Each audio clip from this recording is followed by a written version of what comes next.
Bom dia a todas e todos. Sejam bem-vindos ao webinar sobre Adapta Brasil MCTI. A gente está começando agora, então, a nossa sessão. Eu sou Mariana Nicoletti, estou aqui representando as iniciativas empresariais em clima, a IEC, em nome do FGV-SESC, que é a organização em que eu atuo, e tenho aqui a minha colega Elisa, que vocês já devem conhecer, está dando um tchauzinho aí, que também faz parte da IEC, né, via Pacto Global. Nós duas vamos estar com vocês mediando a conversa. Eu vou fazer uma breve introdução, né, e a gente depois já vai passar para o conteúdo. Mas antes disso, alguns recadinhos aí para quem está chegando. Em primeiro lugar, como a gente está num formato de webinar, a gente pede para todas e todos manterem seus microfones desligados, seus vídeos também, suas câmeras no off. Um recado importante é que essa sessão, esse encontro, ele está sendo gravado e depois a gente vai deixar ele disponível no YouTube, né? Então, a gente também pode compartilhar o link com todo mundo que está participando.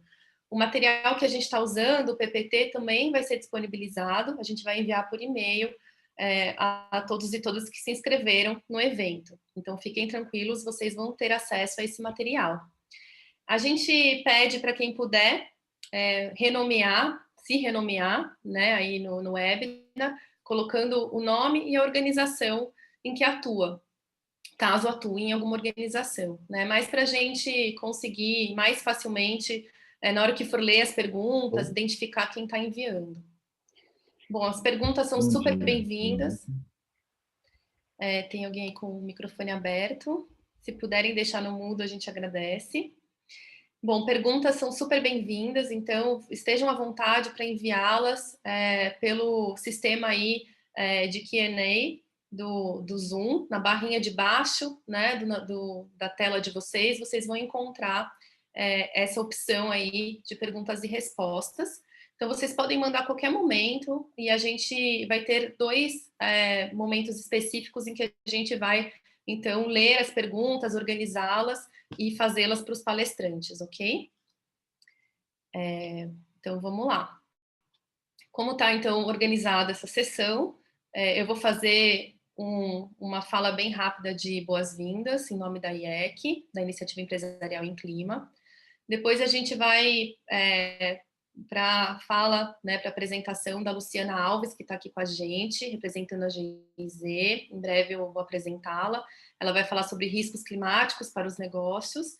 Depois a gente entra na plataforma, né, na plataforma Adapta Brasil, que é o conteúdo central aqui do nosso encontro. Então, o Jean Meto está aqui conosco, em nome do INPE, vai fazer essa apresentação. Aí a gente tem uma primeira rodada, então, de perguntas e respostas, e depois a gente entra num caso empresarial, né, que o Adieliton da CEMIG vai nos ajudar, né, trazendo aí a experiência da CEMIG no tema. Então, vai ser um exercício prático usando a plataforma Adapta Brasil para a experiência da CEMIG. E aí a gente entra numa segunda rodada de perguntas e respostas e termina. A gente, então, está programado aí para terminar por volta do meio-dia.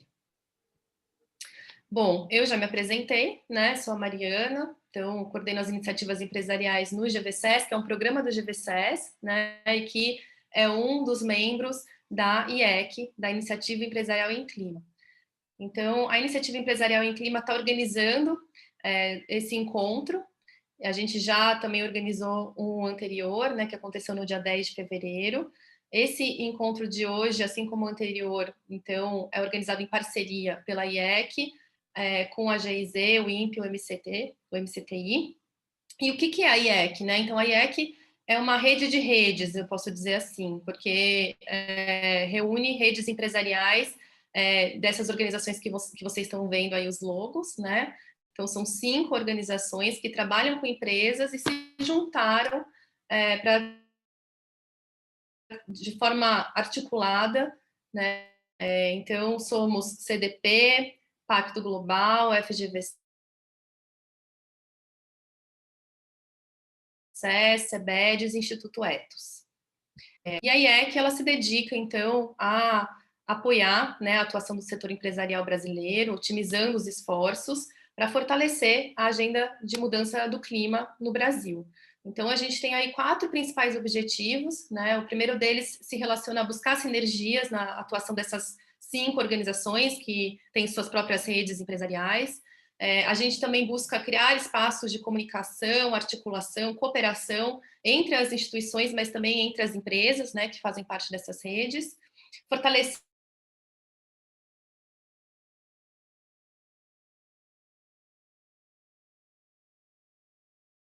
as conferências das partes aí da UNFCCC, e a gente também tenta o tempo todo aproximar o setor privado dos formuladores de política pública, então estabelecendo essas pontes aí realmente para fortalecer a agenda como um todo.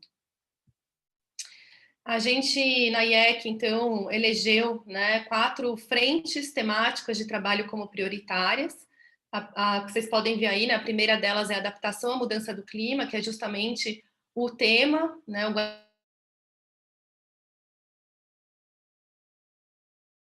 ambição climática e atuação com a juventude, né? Então, os jovens aí na agenda de clima, uma atuação super importante que vem ganhando cada vez mais relevância. A gente tem atividades anuais em cada uma dessas frentes, né? Podem ser atividades de articulação e mobilização, podem ser eventos como esse, atuações na COP, como eu mencionei, varia de ano para ano, e nesse ano a gente está terminando o nosso planejamento estratégico. Em adaptação, então, como eu mencionei, né, a gente começou já o ano organizando, em parceria com GIZ, INPE, MCTI, 2 webinars que são voltados a tornar acessível, divulgar, disseminar 2 plataformas que foram recém-lançadas e que visam tornar acessível dados e informações climáticas para gestores em geral, formuladores de políticas, sejam elas privadas ou públicas, e interessados na agenda de adaptação. Esses 2 webinars, eles são especialmente voltados para o setor empresarial, então a gente, assim como fez no último, hoje vai estabelecer essas pontes, né, entre os dados que estão disponíveis na Adapta Brasil e a gestão empresarial para adaptação. Esse webinar que aconteceu no dia 10 de fevereiro, tem já a gravação disponível, então aqui nessa apresentação vocês têm o hiperlink, depois vocês vão receber, quem tiver interesse em assistir, tá lá, a gente super recomenda. A plataforma Adapta Brasil. Bom, então, dito isto, eu apresento agora propriamente a Luciana Alves, que está aqui conosco, é assessora técnica da GIZ, nossa parceira, aqui nesses 2 webinars, e a Luciana vai falar, então, sobre riscos climáticos para os negócios, vai fazer uma introdução para a gente depois conectar com a Adapta Brasil. Luciana? Olá, bom dia a todos e a todas, agradeço a presença, a participação. Então, como a Mariana disse, eu sou a Luciana Alves, eu sou assessora técnica da GIZ, e a GIZ, ela é uma agência de cooperação técnica do governo alemão, e a gente trabalha em diversas parcerias com o governo brasileiro e com demais órgãos, assim como instituições como a IEC e outras instituições. Aqui eu falo em nome do projeto ProAdapta, que é um projeto de apoio ao Brasil no fortalecimento da agenda de implementação da adaptação à mudança do clima, e nesse projeto, nosso parceiro político é o Ministério do Meio Ambiente, mas nós temos parceria para a implementação com diversos outros órgãos, tanto do governo federal, quanto também no setor empresarial e subnacional. Então, eu estou aqui para introduzir, né, o evento e trazer um pouco, começar a trazer a discussão dos riscos climáticos para os negócios. Quando a gente pensa em risco, e aí principalmente no ambiente de negócios, e que é a maior parte, acredito que seja a maior parte do público, né, que está aqui com a gente hoje, o risco é uma palavra é um termo muito que faz parte desse ambiente do negócio, né? E os riscos, eles são incertezas que podem se materializar em problemas. E aí, quando a gente está falando de risco climático, quais são os riscos e quais são os possíveis problemas que os negócios podem ser impactados ou até, em alguns casos, gerar oportunidades a partir da concretização dos riscos? Então, dentro de um contexto da questão climática, as condições favoráveis, as condições climáticas já têm sido cada vez mais desfavoráveis. Se a gente pegar, por exemplo, a questão da temperatura, a temperatura média global em 2020, ela já foi a segunda mais alta desde o período pré-industrial, então ela só perdeu para 2016. Que foi o ano mais alto de temperatura média global mais alta registrada. Então, em 2020, por exemplo, a gente já foi registrado 1,2 graus a mais do que no período pré-industrial.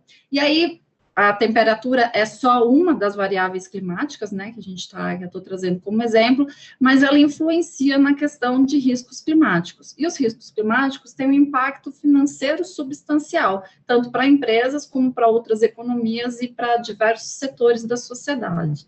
Então, quando a gente se depara com e aí, principalmente de eventos extremos, eles são extremamente importantes para se poder fazer uma boa gestão do risco. Então, quando a gente consegue ter uma boa análise de risco, a gente pode identificá-los e identificar tanto oportunidades relativas a eles, quanto nortear medidas de adaptação a esses riscos. Uma grande seguradora internacional já trouxe, com números muito atuais, agora em 2021, que só em 2020 as perdas com desastres naturais chegaram em torno de 210 bilhões de euros, e já foi muito significativamente maior do que o ano anterior. Então, em 2019, foi 160 bilhões de dólares. Então, se a gente vê só de um ano para o outro, a diferença já é muito substancial.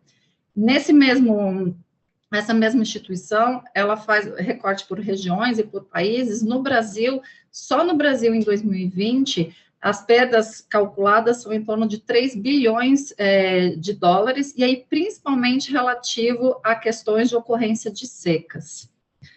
E aí a gente pode pensar, né, mas essas ocorrências climáticas, esses eventos extremos, ou esses desastres climáticos, ele pode não estar necessariamente relacionado com a mudança do clima. Para se pensar em mudança do clima, é necessário ter uma avaliação de um período de mais longo prazo, avaliar diversos fatores e inter-relações.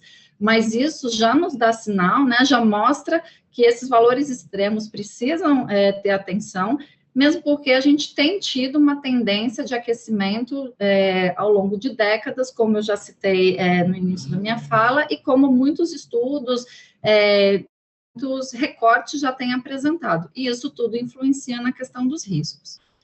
Por exemplo, a questão do risco econômico, que é um risco extremamente importante para diversos setores e para diversos tomadores de decisão. O Fórum Econômico Mundial anualmente reporta quais são os principais riscos econômicos globais. E aí, se a gente faz uma análise, né, já foi disponibilizado o relatório de 2021, que traz informações a respeito de 2020, as falhas em ações climáticas, elas aparecem como o 5º ano consecutivo dentre os principais riscos e os mais preocupantes. E aí a gente poderia entender as falhas em ações climáticas como falhas em ações de mitigação, que seria a questão principalmente relacionada às emissões, assim como falhas em ações de adaptação. E aí, quando, então, a gente tem essas falhas, quando a gente tem essas ocorrências, a gente se depara com diversos efeitos. É cada vez mais recorrente a gente ver notícias como, por exemplo, a questão de torres de energia, de transmissão danificadas por questão de ventos fortes, falta de água, né, a questão da crise hídrica tem sido bastante relevante nos últimos anos, a questão de impacto da chuva que danifica estruturas, assim como a questão de enchentes, deslizamentos, entre outros. Então, a gente pode pensar assim, a questão da ocorrência de por exemplo, uma temperatura elevada ou uma chuva extrema, por si só ela já representa um risco? Não, por quê? Porque o risco, o risco climático, ele é composto por pelo menos esse conjunto aqui, que inclusive muitos especialistas chamam de flor de risco. Né? Então, essa flor, ela tem pelo menos 3 pétalas, e aí depois, na apresentação dos colegas do INPE, isso vai ser mais detalhado. Então, essa flor, né, essas 3 partes que compõem o risco, elas podem ser entendidas como uma ameaça climática, e sim a possibilidade realmente de ocorrer uma tormenta, aumento de temperatura e as consequências materiais que isso pode trazer. a exposição e a vulnerabilidade, que é, inclusive, a vulnerabilidade ela é composta por 2 elementos, pela sensibilidade e pela capacidade adaptativa. Então, quando a gente tem esses 3 elementos sendo analisados, a gente pode analisar qual é o risco. Mas esse risco ele só vai se tornar um impacto ou ter um efeito quando ele é materializado. Então, aqui, se a gente olhar um pouco mais detalhadamente a questão da ameaça climática. Então, o potencial de ocorrência de um evento, ele é a ameaça. Então, esse evento aqui, por exemplo, a gente tem nessa foto uma tormenta. Então, né, se uma super tempestade, uma tormenta acontece, essa ameaça, ela vai estar se concretizando. Mas ela, por si só, já define o risco? Não. Por quê? Porque ela também precisa ser complementada com a avaliação da exposição. A exposição, ela está diretamente relacionada à localização, seja da pessoa, seja de uma infraestrutura, seja de uma operação onde ela está ocorrendo. Então, se a gente olha o exemplo dessa foto, né, essas residências que estão na beira desse rio, elas estão mais expostas do que as casas e os prédios que estão mais para a parte de trás, ou que estão atrás dessa parte de vegetação. Então, a exposição, ela é um fator muito importante para se levar em consideração na hora da avaliação do risco e do possível impacto se esse risco se materializar. Assim como a vulnerabilidade, que, como eu citei antes, ela é composta pela sensibilidade, pela capacidade adaptativa, onde a sensibilidade a gente pode entender que é o grau onde aquela pessoa ou aquele sistema pode vir a ser afetado. Fazendo também, né, o exemplo aqui dessa foto, ou até mesmo da imagem anterior, uma casa que estivesse ali na beira daquele rio, uma casa de palafita, de madeira, ou com uma construção mais frágil, ela tem uma maior sensibilidade do que, por exemplo, uma casa que teve uma boa fundamentação, de alvenaria, uma casa mais resistente. Então, um exemplo de sensibilidade é isso, né? Então, por exemplo, aqui nessa imagem, a gente tem tanto a questão da sensibilidade, por exemplo, de residências que possivelmente são construídas sem um projeto arquitetônico. Isso também influencia na sensibilidade, né? Traz uma maior possibilidade dessas pessoas ou dessas residências serem afetadas. E aí a gente também pode extrapolar e pensar o que isso significa no ambiente do negócio.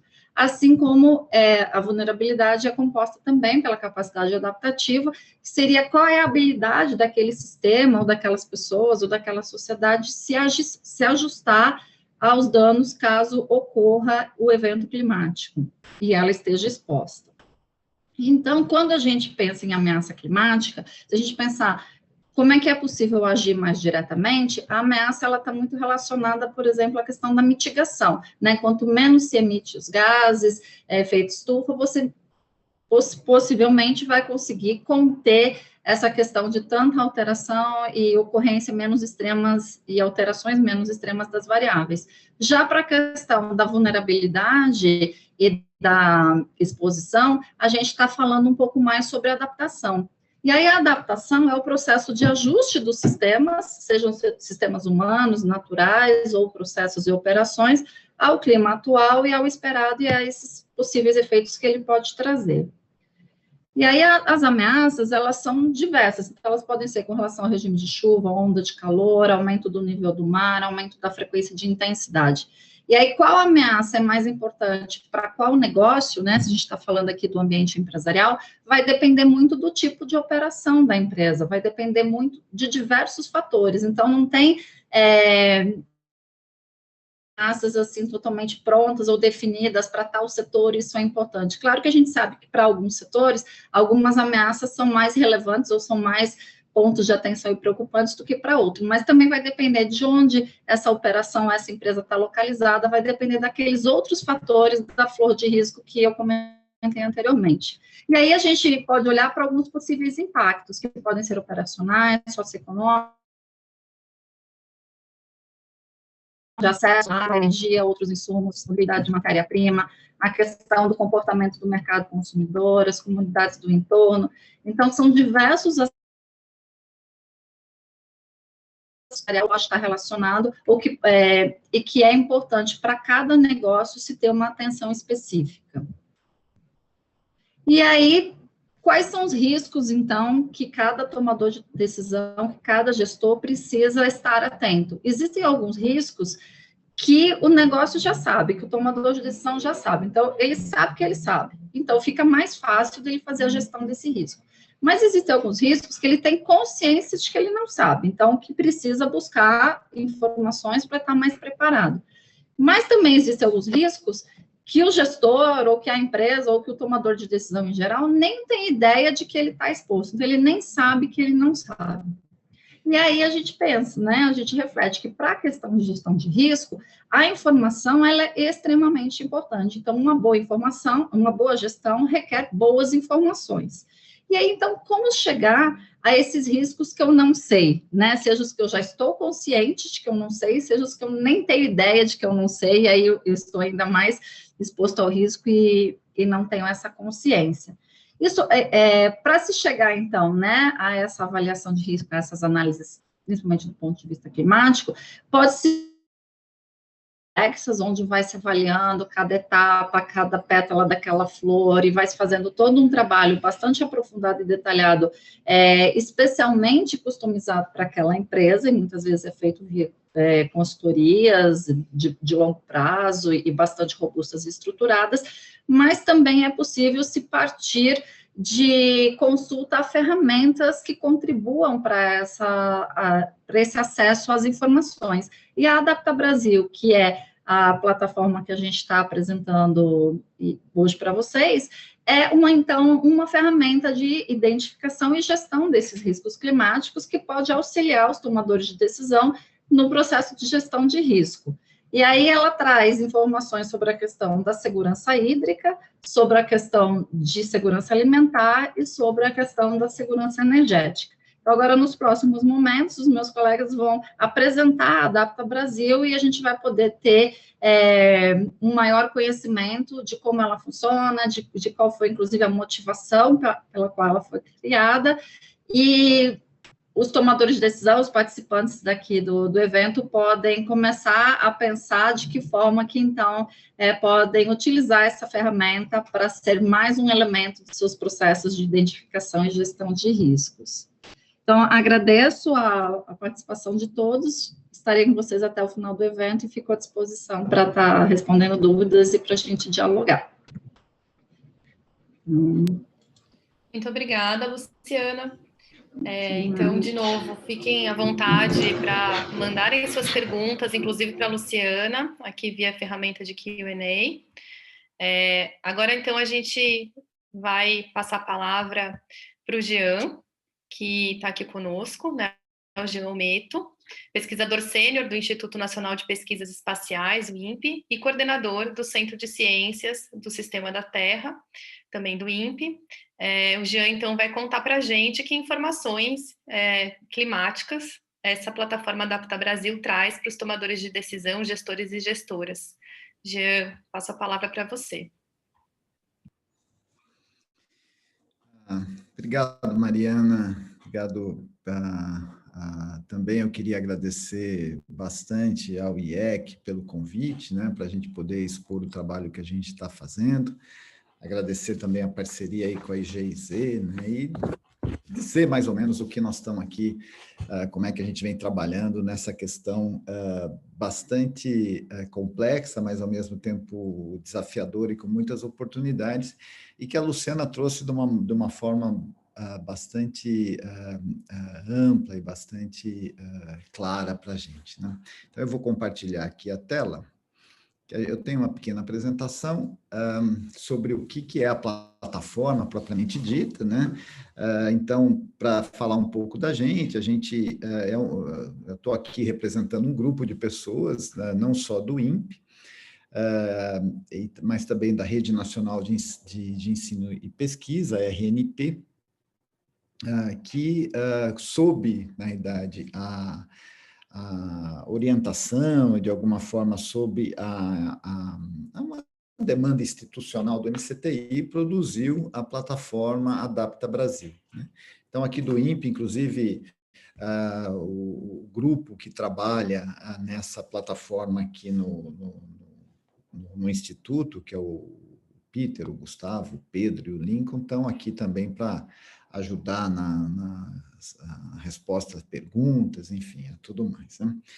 Bom, tem um elemento que é absolutamente central dessa questão toda, que é justamente muito na linha do que a Luciana falou, que eu acho que foi bastante claro, que é a gente entender qual é o risco que a gente está, sobre que risco nós estamos falando, né? Que desde o nível, né, até a dimensão, né, em termos espaciais, em termos temporais e tudo mais. Então, o que a gente busca com essa plataforma, na realidade, né, é uma plataforma que tenta trazer informações que contribuam ao planejamento, né, dentro de uma questão que é o diagnóstico do presente, quer dizer, então a gente traz um mapeamento desse nível de risco à situação atual, né, e faz projeções climáticas a partir das modelagens de mudança do clima que são, enfim, desenvolvidas, inclusive pelo INPE, mas por muitos institutos de meteorologia e de modelagem e de clima, né? Um elemento importante é que a situação atual do mundo, mitigação, a mudança de padrão, mudança de consumo, de padrão de consumo ainda é importante em termos de enfrentamento às questões de mudança do clima, mas adaptação é algo que está batendo na nossa porta, quer dizer, a gente passa a considerar já há algum tempo que algumas mudanças nos padrões climáticos já estão se estabelecendo, né? Sejam nos eventos extremos, como a Luciana comentou muito bem, ou sejam nos padrões, né? Padrões de mais longo prazo. Então, nós temos que lidar com isso, seja a sociedade civil, seja o setor público, né, o Estado, ou seja, a iniciativa privada, né? Então, o que nós buscamos com essa plataforma, e eu também queria, enfim, dizer que toda essa construção ela é bastante coletiva, porque a quantidade, e ao longo daqui da apresentação a gente vai poder mostrar, né? Então, na verdade, a plataforma é desenvolvida pelo INPE, pela Rede Nacional de Ensino e Pesquisa, como eu comentei, com o apoio do MCTI, com esse objetivo, né? Então, a gente integra, a plataforma, ela propõe uma análise da situação, um diagnóstico atual e uma projeção para o futuro, né? Exatamente nesse contexto, de integrar, disseminar as informações que possibilite justamente, com esse cabedal de dados e de análises, né, fazer uma projeção de impactos, né, e também identificar impactos observados no momento. E aí a ideia é justamente dar subsídio, quer dizer, a plataforma ela não dá soluções, mas ela faz um diagnóstico do problema, né? Então, a gente... Aqui embaixo. Bom, então, o que na verdade motiva isso? Eu acho que a palestra da Luciana foi muito, muito pertinente, quer dizer, ela trouxe de uma maneira muito clara a motivação para uma plataforma como a Adapta Brasil, né? Então, efetivamente, as questões de impacto econômico já estão sendo observadas em vários aspectos, né? Com as variações extremas do clima, mas eu também gostaria de pontuar que são variações nos padrões climáticos, né? Então, regiões que recebiam uma determinada precipitação ao longo do ano, essa precipitação ela tem se reduzido na média anual e às vezes tem se concentrado em determinados períodos. Isso são variações nos padrões, né? E isso contribui a uma ameaça, se a gente pode assim dizer, a uma trajetória sustentável na sociedade, né? Seja ela da questão da relação com o ambiente, na relação social em si e na oportunidade econômica, né? E dessa forma, né, a gente precisa buscar, a partir dessa base de informação, né, as soluções, né? Então, a ciência que está quer dizer, que sustenta essa plataforma, né? A robustez da ciência e dos dados que sustentam essa plataforma, ela contribui a que as soluções possam ser efetivas para esses desafios que não se colocam, né? Então, esse é o mote central. Então, a gente busca pelo INPE, né, pelo todos os provedores e os parceiros que são colaboradores na abertura dos dados, na geração da informação e no compartilhamento dessa informação, produzir realmente dados que sejam calcados no conhecimento mais recente e mais sólido que a gente tem, né? Tem uma série de oportunidades que a gente vislumbra na plataforma num contexto de gestão pública, que são, por exemplo, metas do desenvolvimento sustentável, né? Mas ela tem uma oportunidade, assim, ela abre um universo de interlocução com os vários setores da sociedade muito grande, né?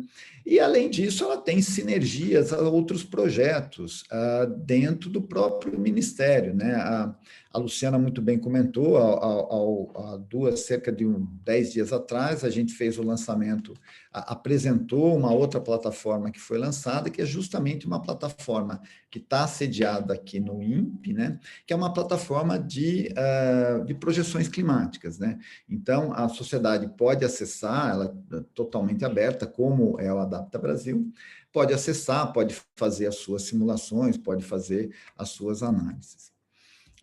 Então, assim, ele tem toda uma estrutura analítica desse projeto, que tem um contexto importante de como isso aí, na verdade, se lastreou em ações de Estado, né? Então, a gente busca, o que nós estamos apresentando agora, a plataforma, ela foi lançada no final do ano passado, né? Em um corte nacional, que é o semiárido, mas nós já estamos trabalhando para expandi-la nacionalmente, e o lançamento da plataforma nacional deve acontecer ainda esse primeiro semestre, né? Então, essa abrangência nacional, ela está associada, obviamente, ao corte do país, da União,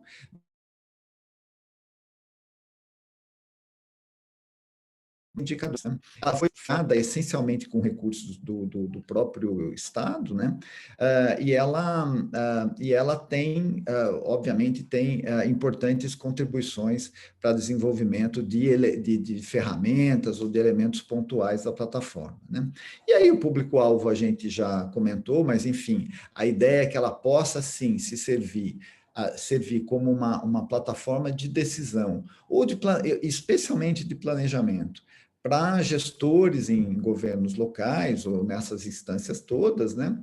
Mas, obviamente, também a sociedade civil e especificamente ao setor privado, que tem uma oportunidade de acessar um cabedal de análise de dados muito grande, né?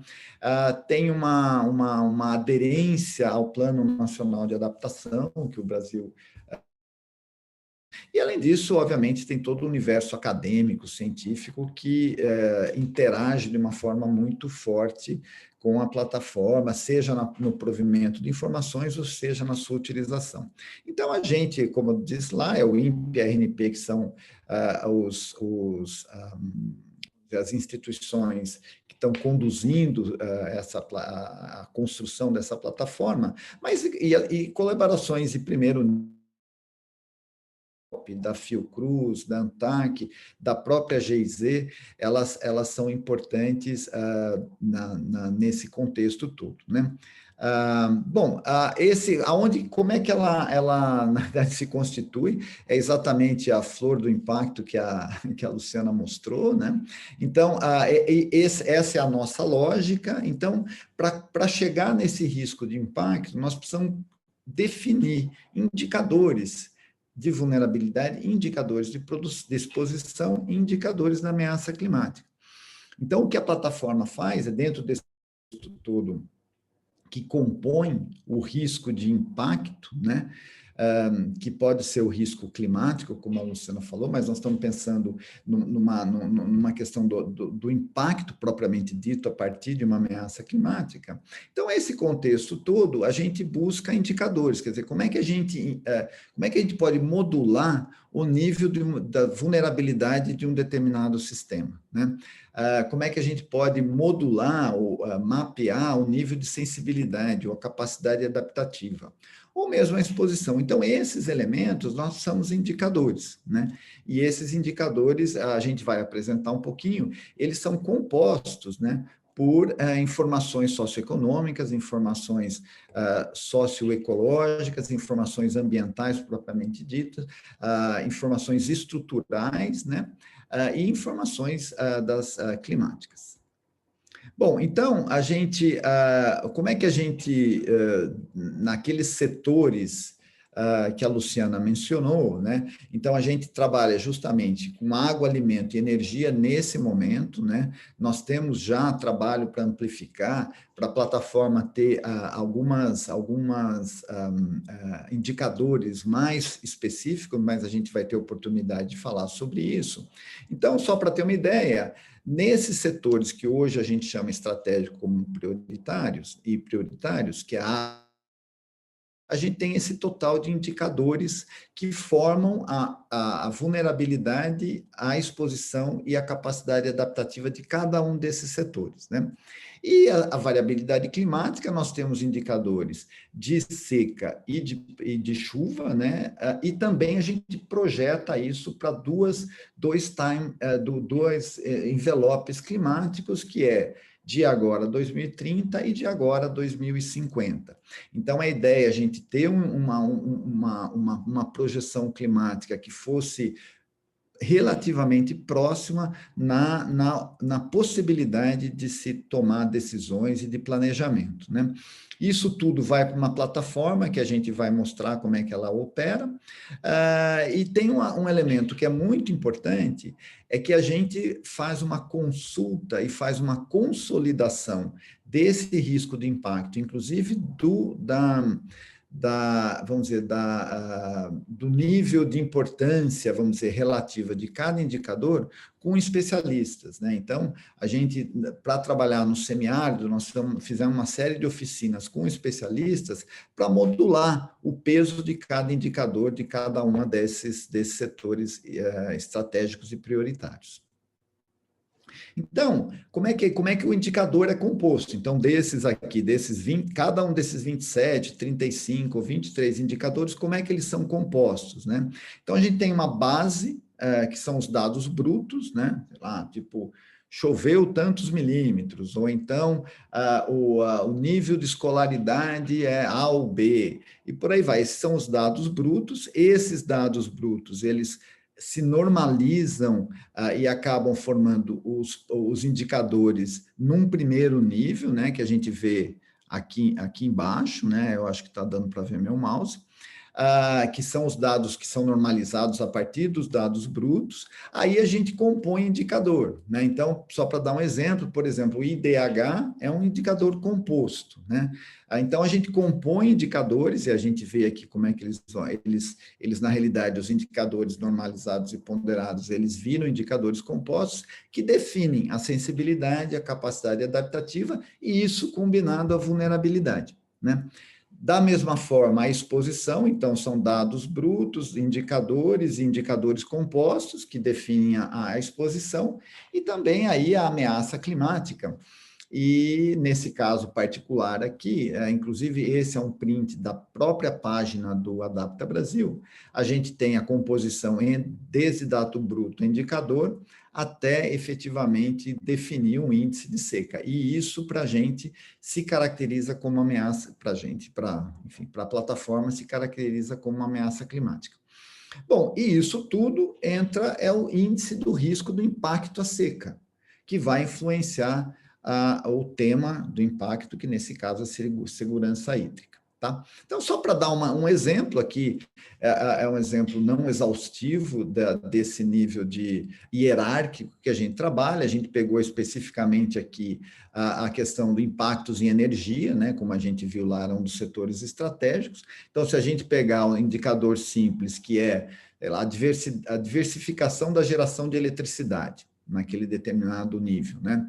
Isso aí, ela é um indicador temático disso, é uma produção de energia por diferentes fontes, né? Então, como é que a gente, o que tem de energia disponível e quais as fontes de energia disponíveis numa determinada região?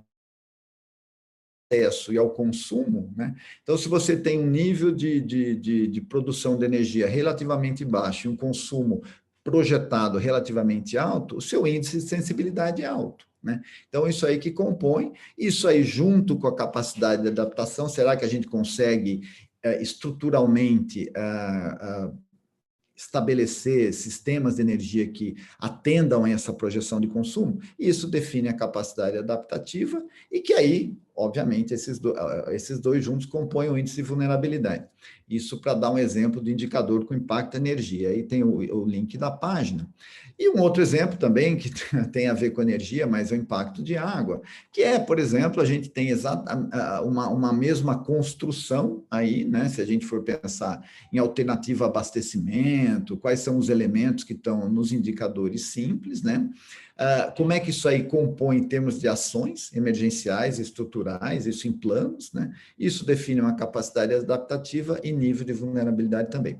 Enfim, então isso aqui eu só destaquei um indicador específico, mas para vocês terem uma ideia de como é que a gente trabalha, né? Opa.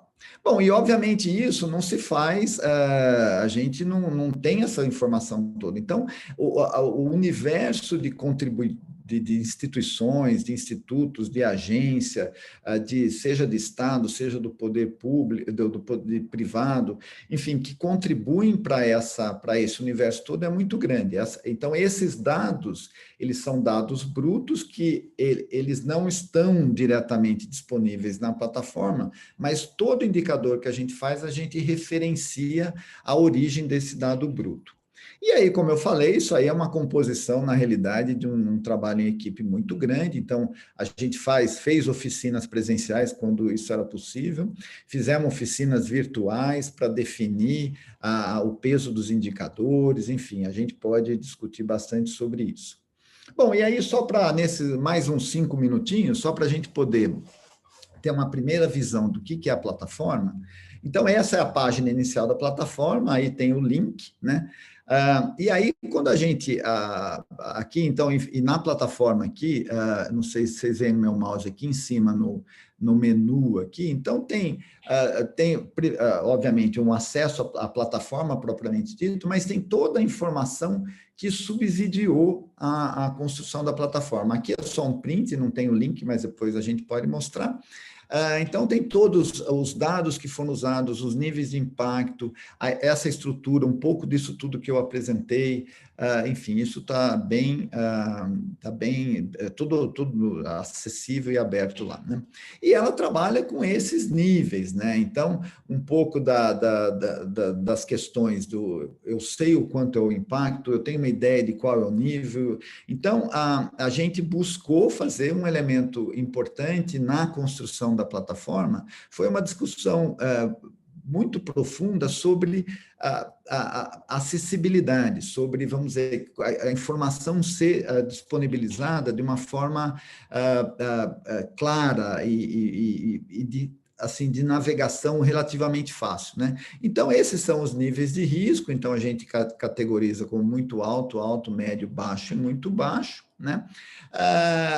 E aí, isso aí, na idade, de alguma forma, a gente também qualifica em termos materiais e imateriais, sei lá, acesso à água potável, por exemplo. Então, tem uma série de elementos assim que são considerados, especialmente na qualificação e na ponderação dos indicadores. Então, quando a gente acessa aqui, vou voltar só um pouquinho, onde está o acesso à plataforma, quando a gente clica nisso, a gente vem e acessa essa tela, né? Então, nesse momento, é o que eu estava dizendo, a gente utilizou o corte do semiárido brasileiro, né? Um corte oficial do semiárido brasileiro, onde a gente tem 1.262 municípios, e nesse corte a gente trata dessas três temáticas, né? Deixa eu ir aqui que eu tenho mais 5 minutinhos. Então, e quando a gente vem e fala, bom, vamos clicar aqui na segurança energética, né, impactos para a energia. Aí a gente categorizou esses dois macro universos, né, de seca e chuva, como eu falei lá no começo. E aí a gente fala, olha, qual o índice de impacto à seca? Quando a gente clica lá nessa região do semiárido. Então, a gente percebe aqui que na parte oeste da região, o impacto é de médio a alto, né? Na parte mais nordeste, o impacto é relativamente baixo e é médio no total. Mas como é que a gente compõe isso? Então, se a gente vai clicando, se a gente clica, por exemplo, no índice de vulnerabilidade, ele já define quais daquele universo todo há uma vulnerabilidade maior. Tem outro elemento importante que eu queria comentar, é que aqui em cima a gente está vendo em mapa, mas a gente pode ver isso em gráfico, ou a gente pode ver isso em tabela também. Depois a gente mostra na plataforma online. E aí, se a gente fala, bom, então o índice de vulnerabilidade é essa, qual a capacidade adaptativa? Então, a gente percebe que na região oeste do semiárido brasileiro, a capacidade adaptativa é muito baixa, né? E se a gente clicar num dos elementos dela, por exemplo, a capacidade macroeconômica para seca, você tem municípios que a capacidade macroeconômica é relativamente baixa. E aí, por exemplo, está com base no PIB municipal. Então, a capacidade de investimento para reverter uma situação como essa é relativamente baixa. Então, a gente pode também, dentro disso, qual é o elemento que está associado aqui, nesse caso aqui, o analfabetismo responsável vamos dizer, pelo estabelecimento agropecuário em situação de seca. Então, você tem condições distintas aqui. Aqui ele misturou um pouquinho, pegou o setor de água, né?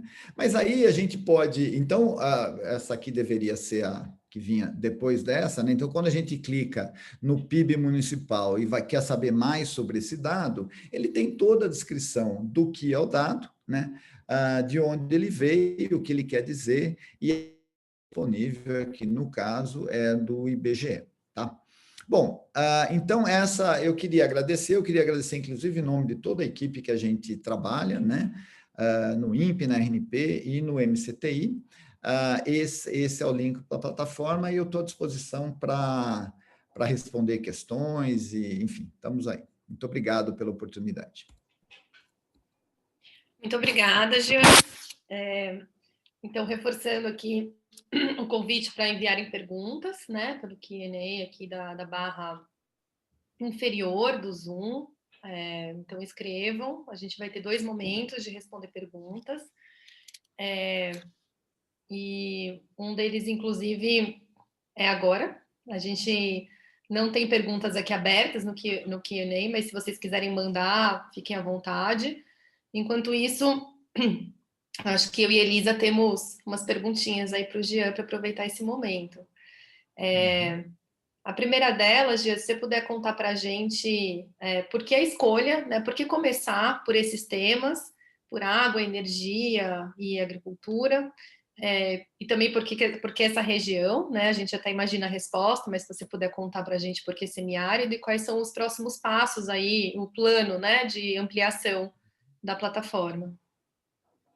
Legal, Mariana, obrigado pela pergunta. Na realidade, começando pela região, a região nordeste do Brasil e o semiárido em particular, é a região que há uma coincidência maior dos modelos matemáticos de projeção dos impactos climáticos na região. Então, há uma concordância muito grande sobre as respostas, a variação do padrão climático na região semiárida brasileira, né? Então, assim, a tendência de secas mais prolongadas, ela é muito consistente nos modelos. Então, esse foi um elemento.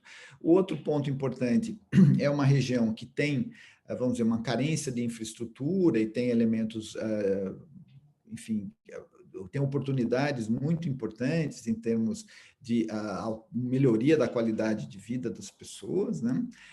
Tem uma população importante, né? Uma população bastante bem distribuída, uma região ocupada de uma forma bastante geograficamente bem distribuída, quer dizer, é uma região tem esse contexto todo de importância. Agora, isso não é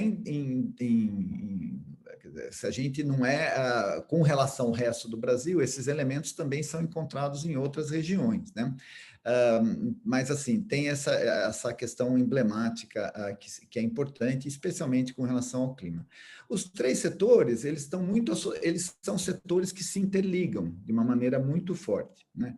A água e produção de alimento, a água e energia, produção de alimento e capacidade adaptativa, então são setores que se interligam, né? E a gente trabalha muito numa questão de segurança, né? Então, qual é o nível, por exemplo, que a gente entende como segurança energética, segurança hídrica? Isso já é um elemento de interpretação da plataforma. E tem um aspecto importante, é que a plataforma ela não define ações de adaptação, por exemplo, mas ela categoriza e classifica os impactos, né? Para que as ações sejam tomadas em nível local, seja pela sociedade, pelo setor público ou setor privado, para que aquele nível de risco, aquele nível de impacto seja minimizado, né? Então, acho que é isso. Eu não me lembro se faltou alguma coisa para te responder, mas eu acho que é essa história. Não sei se alguém do lado INPE quer complementar. Senão, a gente toca para frente. Para a última parte da pergunta da Mari, desculpa, a última parte da pergunta da Mari foi por que a região do semiárido, e aí eu já complemento com uma pergunta que veio do Gustavo Ribeiro aqui no Q&A. Ele é gerente de risco socioambiental da Caixa, e ele também quer saber se haverão outras regiões mapeadas, né? E se sim, né, qual que é o cronograma esperado por isso. Ele não perguntou, mas daí eu já estou aproveitando para perguntar isso. Isso é a parte da pergunta. Na realidade, nós já estamos trabalhando o semiárido, a gente trabalhou o ano passado, fez todas as validações e lançou em outubro, se não me engano, meio para o final do ano passado. E a gente já está trabalhando no Brasil todo, quer dizer, então, o que nós vão ser os 5.000 e tantos municípios do Brasil que vão ter essas análises desses indicadores para esses três setores. Isso já a gente espera lançar para o Brasil todo nesse primeiro semestre, né? Tudo ficou um pouco mais esquisito nesse momento, mas assim, a gente está avançando bem e deve lançar nesse primeiro semestre. Tem alguns elementos que eles são mais pontuais que nós estamos trabalhando também. Então, nós estamos trabalhando com portos. Então, qual que é o nível de risco para portos no Brasil? Então, a plataforma vai também oferecer informações sobre infraestrutura, mas aí é mais pontual, né? Mas da forma como ela está hoje, ela vai ser expandida para o Brasil todo ainda esse semestre. Vai ser lançada. Aí tem uma pergunta aqui, já específica sobre energia, que vem do Carlos Vital. Ele fala parabéns pelo trabalho e pergunta se, no caso de energia, estão inclusas as atividades de produção de energia em ambiente offshore, petróleo e eólica, e se a vulnerabilidade da região costeira foi considerada na plataforma. Obrigado pela pergunta. Offshore de energia elétrica, a gente ainda não tem considerado, né? O que a gente tem considerado na plataforma é a vulnerabilidade, está começando na idade a trabalhar, e especificamente com infraestrutura portuária, é a vulnerabilidade dessas infraestruturas a um elemento específico que é a variação do nível do mar, né? Então, a gente tem trabalhado. A gente não tem trabalhado, por exemplo, com mudança de padrão de vento, né? Intensidade de vento, mudança de padrão de vento que pode comprometer a infraestrutura de produção eólica. A plataforma, na realidade, ela tem uma oportunidade de amplificação das suas informações muito grande, né? Ela tem uma versatilidade na forma de se adicionar informações muito grande. Então, a gente tem trabalhado, inclusive, com o Ministério da Infraestrutura para mapear algumas infraestruturas importantes do país, especialmente transporte, e avaliar impactos. Mas, novamente, isso é mais pontual, né? Então, se a gente tem um evento extremo que é importante numa determinada região, ele vai passar a ser considerado. Tem outro corte importante que hoje a gente tem um corte municipal, né? Nós estamos planejando expandir a plataforma também para ter vamos dizer, metrópoles, ou pelo menos cidades com uma determinada dimensão, onde desastres naturais são muito importantes. A gente vem trabalhando muito isso, inclusive com o CEMADEM. A questão de saúde, nós estamos também, é um elemento importante, a Fiocruz é uma parceira muito forte da plataforma, assim como eu falei, o CEMADEM, a COP também, na parte de energia, a gente tem uma parceria importante com a COP, na UFRJ. Então, assim, ela tem uma expectativa dos diagnósticos muito grande. Maravilha, Gia. Bom, Ai, Mari. Vai lá, Elisa. Vai lá. Bom, e aí a gente recebeu aí, talvez complementando essa pergunta, né, a Daniela perguntou se terão outros segmentos, e ela comenta, né, sabemos que a pecuária impacta as mudanças do clima, então nessa parte, né, de alimentos, ou talvez em outros segmentos, isso vai ser considerado, ou é considerado? A gente não, essa plataforma particularmente, né, a gente até falou da comunicação nacional, ela não é uma plataforma de mapeamento de emissões, por exemplo, né? Então, ela não é um indicador para a plataforma propriamente dita, né? A gente tem trabalhado essa questão de alimento, enfim, ela é super ampla. Então, a gente tem trabalhado em definição, por exemplo, de categorização de segurança alimentar, que ajuda, de alguma forma, a isso, né? Então, a questão da pecuária, ela não entra como um elemento, vamos dizer, como uma forçante climática, né? Ela não entra nesse aspecto, né? Ela entra mais como um indicador de potencial segurança alimentar, mas, enfim, essa plataforma propriamente dita não advoga vamos dizer, pela amplificação ou não da pecuária, por exemplo, né?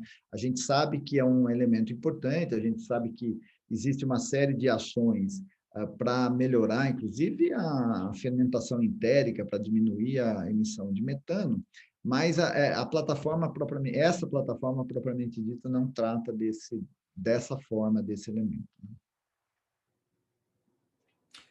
Não sei se o Gustavo, Pedro, Lincoln quer complementar alguma coisa, por favor, fiquem à vontade.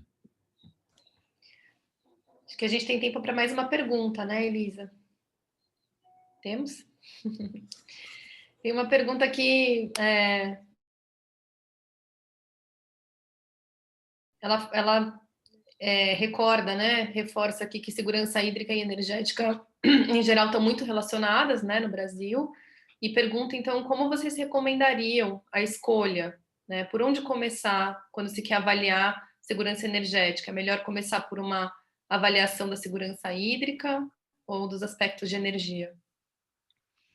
A gente não tem, assim, pelo menos, isso já é uma opinião pessoal, né? No meu entendimento, a gente não tem que olhar isso de uma forma desacoplada. Eu acho que esse é um dos grandes desafios que a gente tem, é começar a olhar para a governança desses setores de uma forma integrada, né? Então, no meu entendimento, um planejamento de energia hidráulica tem que considerar a variação climática no futuro. Ele não pode só considerar a disponibilidade hídrica no momento, né? É uma matriz importante, que o Brasil tem disponibilidade hídrica abundante, mas, assim, ela está localizada e não toda a disponibilidade hídrica do Brasil se presta à produção produção de energia, né? Então, essa composição entre a demanda energética, a capacidade de produção e as questões de variações climáticas, especialmente na produção hidráulica, ela é super importante. Agora, obviamente, a gente vê oportunidades enormes na questão de produção de energia solar, como é que isso aí é concentrado, ele é distribuído. O Brasil tem um potencial de energia eólica muito grande, então a gente tem potenciais de energias, além da energia hidráulica, muito importante. E isso, regionalmente, ele tem que ser considerado. Então, em determinadas regiões, talvez a energia hidráulica, por hidrelétrica ainda seja uma solução importante.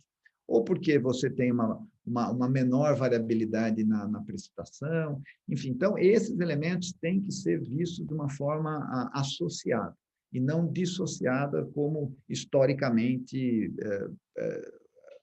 pode ter sido, né? Mas essa é, de novo, é uma opinião pessoal. O que a plataforma faz? Ela faz o diagnóstico.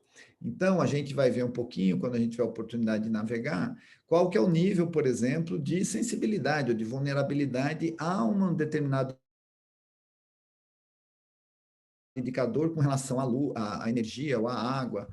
Então, é esse diagnóstico que a plataforma faz, e aí ela acaba dando oportunidade para entender aonde, em qual setor, em qual elemento que caracteriza a sensibilidade, o gestor pode atuar.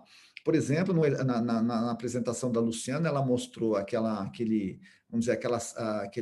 comunidade vivendo numa situação de risco, né? Quais os elementos que o gestor tem que trabalhar para que aquele risco seja minimizado, né? Então, eu acho que é isso que a plataforma busca oferecer. Bom, a gente segue, então, agora aqui o fluxo do evento, mas as perguntas que estão aqui a gente vai reconsiderar, a gente vai ter um segundo momento de perguntas e respostas, e aí a gente pede para vocês seguirem enviando as perguntas que tiverem por essa ferramenta aqui, né, de Q&A do Zoom, e não pelo chat, por favor, porque senão fica complicado da gente acompanhar, da gente não perder nenhuma, né? Bom, agora a gente vai, então, para o próximo bloco aqui do nosso webinar, em que a gente vai propor um diálogo entre a Adapta Brasil e um caso empresarial da CEMIG. Então, o Jean vai continuar aqui com a gente, e eu convido também a se juntar aqui à conversa o Adieliton de Freitas, que é gerente de sustentabilidade da CEMIG. Bem-vindo, Adieliton. Então, a gente vai passar agora por um diálogo aí entre vocês para explorar a plataforma. Tá ótimo. Obrigado, Mariana. Obrigado pelo convite, o IEC. Eu acho que é uma grande oportunidade, né, trocar figurinhas com o Instituto de Pesquisa sobre uma plataforma tão interessante que pode contribuir muito para o setor privado. Então, acho que esse bate-bola com o Jean vai ser muito interessante agora. Legal. Bom, acho que já passou para mim, né? Não, Legal, Angélica. Obrigado. Não, super legal. Eu queria, obviamente, agradecer muito a disponibilidade, a tua disponibilidade da CEMIG de participar desse diálogo. Eu acho que fica a ilustração do que a gente tem falado é muito importante, especialmente com uma leitura de um potencial usuário, enfim, né, especificamente do setor. Muito obrigado pela disponibilidade, por estar aí com a gente, né? Então, eu queria, assim, aproveitando para começar esse bate-papo, seria importante a gente ter uma ideia, assim, de quanto que a CEMIG, por exemplo, mapeia ou considera ou tem nas suas discussões e no seu planejamento as mudanças climáticas como um elemento importante, né? Ou como é que isso aí o tema mudança climática ele ganha cada dia mais relevância, né? Isso é claro, isso é latente e cada vez faz mais parte do planejamento estratégico da empresa, né? A CEMIG, né, só para contextualizar rapidamente para todos aqui, é uma empresa de energia, né, localizada no estado de Minas. Ela tem geração, transmissão e distribuição de energia. Então, e a geração de energia basicamente 100% renovável, mas com 90%, 95% hidráulica, né? Então, isso já fica muito claro que o tema nos afeta diretamente. E aí nos afeta de diversas formas, né? Então, a questão de eventos climáticos extremos, por exemplo, afeta muito forte o nosso negócio transmissão e distribuição de energias, né? Então, o que a gente tem feito, né? Por exemplo, nós temos um sistema de previsão meteorológica interno que nos alerta desses eventos climáticos mais extremos que estão vindo. Então, a gente pode deslocar nossas equipes de campo para restabelecimento de energia nos locais onde terão com a previsão de ventos mais fortes, principalmente ventos e raios, né? Então, vamos dizer, essa questão do planejamento de uma forma mais operacional, mais a curto prazo, né? A questão de adaptação, já, isso também tem sido muito forte, né?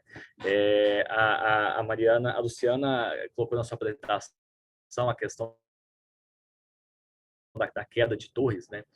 Nós temos um case aqui interessante que no final quedas de torres na região do Triângulo Mineiro, 5 torres, né? E as torres elas tinham um planejamento de construção para ventos até 120 km por hora. E aí na região foi afetada por um vento de mais de 150 km por hora. Então, em consequência disso, houve a queda dessas torres. E aí, o trabalho que nós estamos fazendo agora é remapeando, fazendo um novo mapeamento do vento no estado de Minas e fazendo o reforço nas nossas torres que tinham características similares àquelas. Então, isso tudo tem afetado muito fortemente o negócio, né? E, por fim, eu acho que, falando em mudança climática e adaptação, e aí usando o conceito um pouquinho da sensibilidade e da capacidade adaptativa, né, quando a gente fala do negócio geração de energia hidráulica, né? Então, o negócio de geração de energia hidráulica é muito sensível, né, obviamente, à questão da disponibilidade hídrica de longo prazo, né, e de médio prazo, né? E a capacidade adaptativa dele é muito baixa, né? Ou seja, se não vem chuva, se não chega água no reservatório, não tem como, né?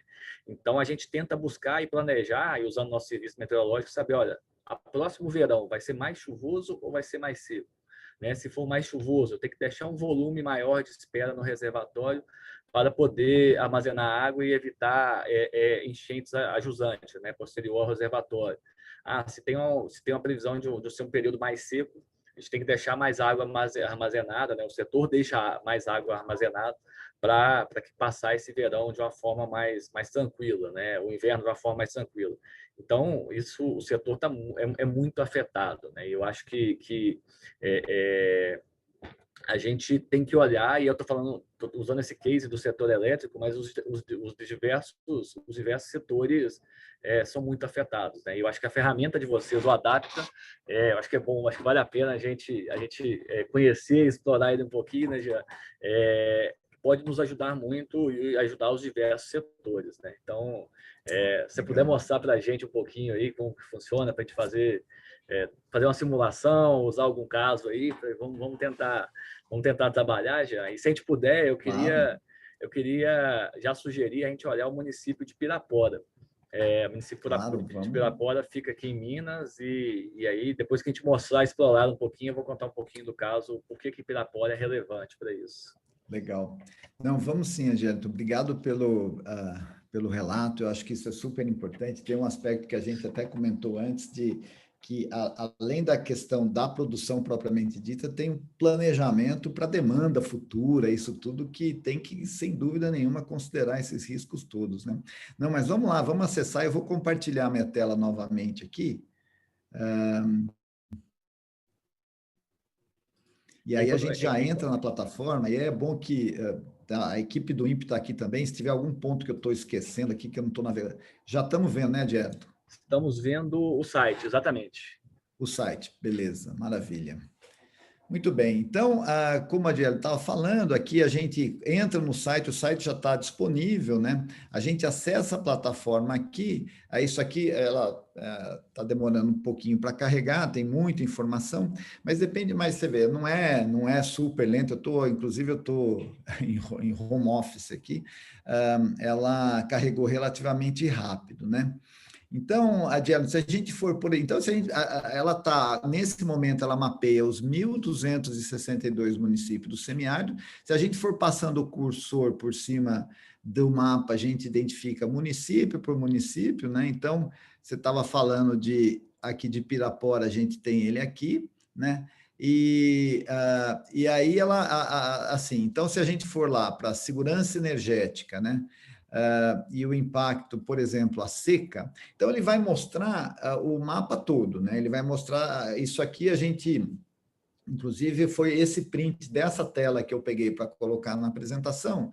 Então, ele apresenta o mapa todo, né? E apresenta também, se você for aqui, ele apresenta os totais, né? Então, no semiárido, a gente tem 923 municípios que têm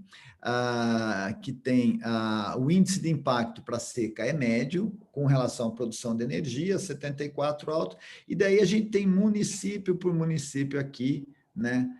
Descrito dessa forma. Se a gente colocar Pirapora aqui, como o Adielton falou, a gente vê aqui e pode clicar no município e ter as informações. Então, essa é uma forma de chegar. A composição do índice de impacto está aqui, né? E, enfim, daí e aqui tem mais tendência, evolução. E outro elemento importante é que aqui nós estamos olhando lá em cima da plataforma do lado direito, a gente está olhando o presente, a gente pode fazer uma projeção para, por exemplo, 2050, uma projeção que seja otimista, né? Ou pessimista. Então, numa projeção climática pessimista, a gente aumenta o número de municípios na região do semiárido com risco médio de impacto à seca e aumenta substancialmente os municípios de índice alto, né? E se a gente colocar Pirapora aqui, deve ter subido um pouquinho, não me lembro do valor anterior. Mas vamos lá, então essa aqui, se a gente colocar no mapa de novo, que tem outra visualização, a gente pode separar, Adielton, como você sugeriu, o município de Pirapora. Então, aqui, os fatores influenciadores que compõem o impacto à seca para o município de Pirapora, eles estão aqui, ó, toda a lista deles, né? E aí, cada um deles tem um percentual de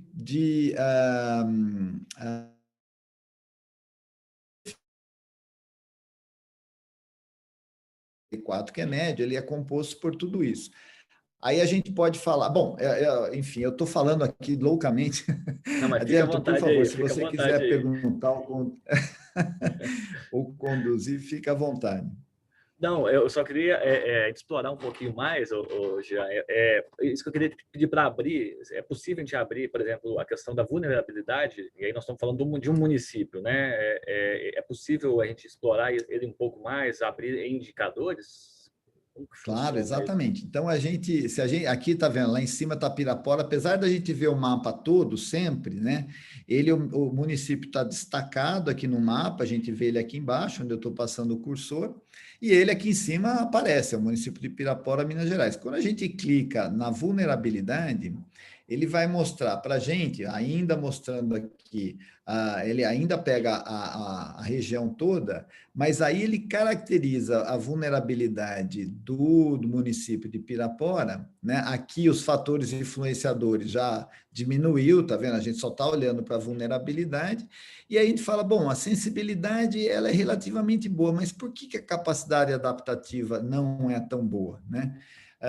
Então a gente olha para ele e olha assim, olha, a quantidade de filhos de baixa renda é relativamente alta, né?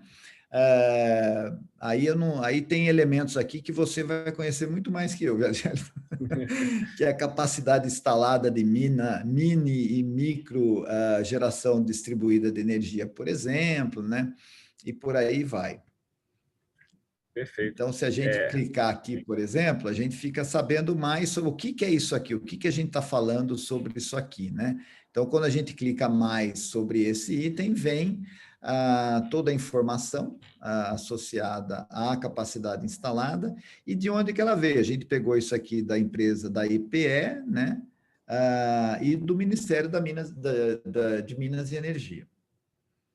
Perfeito. Eu acho que essa ferramenta, né, ela contribui, na minha opinião, vendo e da vez que a gente explora ela, né, e você explorando aí, demonstra que ela pode ser muito útil, né, para o planejamento, conforme já foi colocado, né, mas tanto governamental, na esfera federal, estadual e municipal, né, ela e nós empreendedores, inclusive, para questões que eu vejo, né, de alocação de projetos, eventualmente você tem alternativas vocacionais de colocar seu projeto. E essa ferramenta, olhando para ela, pode nos ajudar muito. Pode nos ajudar muito, porque ela prevê não só o presente, né? Ela coloca simulações não só do presente, mas do futuro, né? Então, isso pode ter né? Trazendo para o setor elétrico, né? Essa questão da previsibilidade do impacto em relação, principalmente, vamos falar de hidrelétricas aqui, disponibilidade hídrica futura. Isso é fundamental, a gente olhar isso no setor de energia. E também, até tocando essa figurinha com você, você acha que esse tipo de ferramenta, né, ele pode ser útil para os empreendedores, inclusive no diagnóstico social,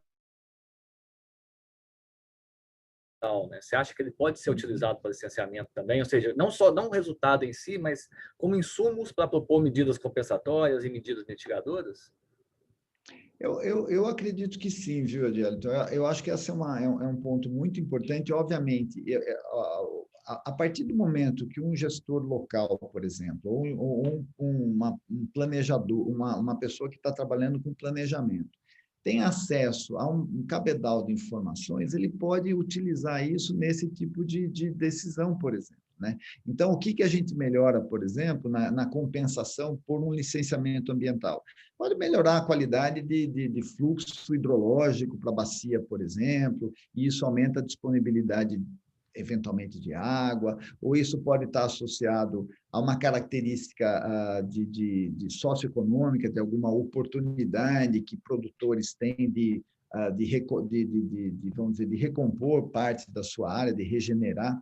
Enfim, eu acho que que ela abre uma perspectiva, né? A partir do momento que a gente tem os dados, vamos dizer, consolidados e trabalhados de uma forma integrada, ele permite, na realidade, que essa visão ela seja ampla e possa falar, bom, eu vou trabalhar, aonde que eu consigo trabalhar? Eu consigo mudar a questão climática?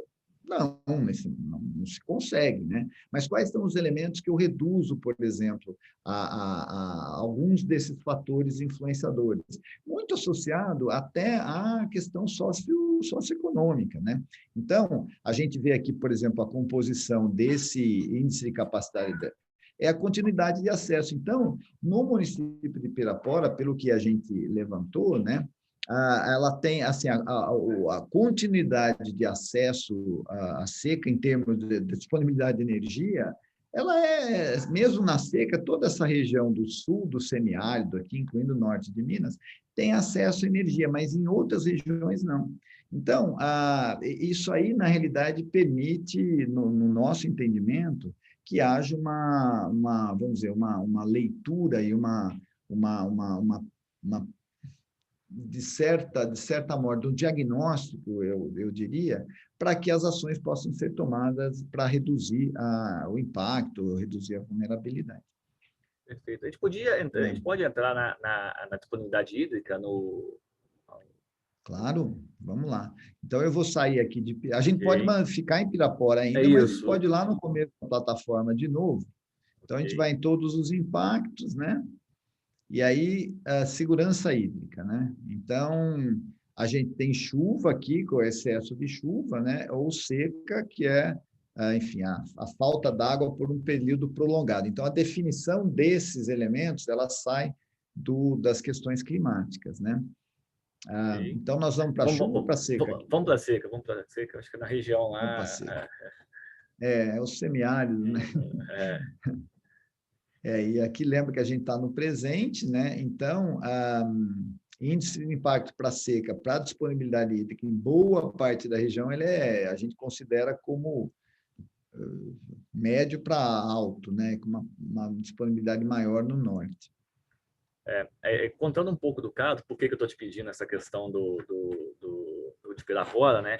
Pirapora, ela fica a jusante, né, da usina de Três Marias, né? E ela a usina Três Marias ela é bem emblemática para Minas Gerais, porque ela é a primeira usina de grande porte do Rio São Francisco, né? Então ela regulariza a vazão. E nos anos de 2014 a 2017, né, essa região foi muito afetada. A usina hidrelétrica, a gente teve que fazer um trabalho muito grande de relacionamento com os demais usuários da bacia, né? E aí para os usos múltiplos mesmo da água da bacia, né? Então a gente teve que fazer e aí Pirapora é uma grande cidade da região, né? Então você tem usos múltiplos tanto para irrigação quanto para consumo humano, e acabou que a gente teve que fazer uma série de manobras operativas, segurar mais água para que passasse o período de seca de uma forma mais suave possível, afetando menos os demais usuários da água, né? Então, mais uma vez, olhando para esse índice, por isso que eu até te pedi para olhar esse índice, né? E ele é verdade, assim, ele reflete muita realidade, porque está em médio 0,41, apesar de você ter um Rio São Francisco ali que abastece a cidade, ele é uma característica de uma região muito seca, né? Então, acho que esse exemplo aqui, esse número que você apresentou para a gente, acho que ele reflete muito a realidade, né? Então, assim, estou legitimando a experiência de campo com o que está apresentando no trabalho do Adapta, né? Então, isso é muito interessante. Você consegue colocar na projeção de 2050, Jean? Só de curiosidade? Claro, a gente bota em 2050, é só clicar que a plataforma carrega todos os dados, né? Então, se a gente vê aqui nos dados de Pirapora, ele subiu, ficou um pouquinho, era 0,44, eu acho, se eu não me engano, 0,40, enfim, é muito pouquinho, mas a exposição e a perturbação climática mudou um pouquinho aqui também, né?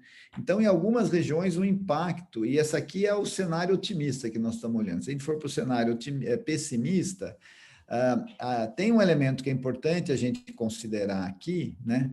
É que a modelagem trabalha com incerteza, né? Então, quando o diagnóstico atual, eu acho que o teu relato foi muito interessante, Adriele, porque o diagnóstico local, atual, a gente trabalha com o que tem de distribuição de precipitação, enfim, a média histórica e os dados atuais. Quando a gente projeta com modelagem, como eu mostrei lá na apresentação, né?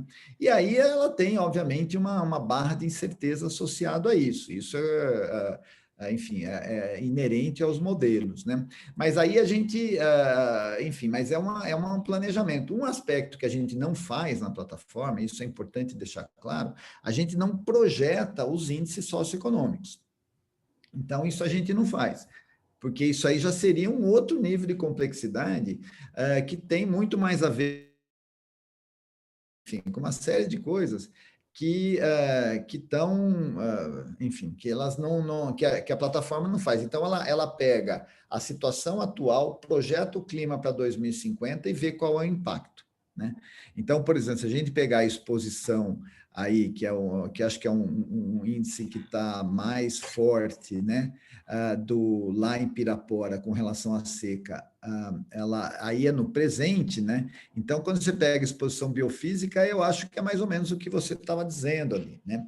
Então, ele acaba, mas se tem uma ocupação do espaço não muito grande. Então, esses universos eles vão se compensando na plataforma, né?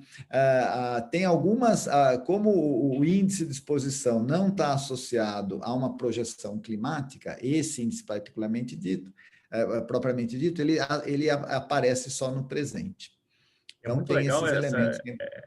quando você mostra aqui, né? Muito interessante que você consegue abrir a quantidade de fatores influenciadores é muito grande, né? Então, você abre desde, eu estou vendo aqui na esquerda, né? Desde cobertura vegetal em APPs, água no solo, questão da população, isolamento da população. Então, assim, tem muita informação por trás, né? Então, você pode ser explorado das diversas formas possíveis, né? E conforme você colocou, né? A gente clicando em cada uma delas, a gente consegue buscar a fonte, né? Então, isso facilita muito nas pesquisas, né? E que cada empresa, cada organização, cada prefeitura pode customizar, né, sua pesquisa e sua busca com o objetivo que quiser, né? Então, isso é muito legal. Essa Não questão exatamente. Desculpa, essa questão de Muito opções, Jean, o que é? Essa tem 3 camadinhas aí? Aqui é um pouco como é que o mapa se apresenta, né? Se ele apresenta com a hidrografia, com o relevo. Eu não sei se isso aqui... tá vendo? Então, quando você clica na hidrografia, ele aparece toda a hidrografia do país, né? Quando você clica no relevo, ele aparece o relevo do país, né? Então, você tem a região destacada, como a gente vê ainda, mas tem...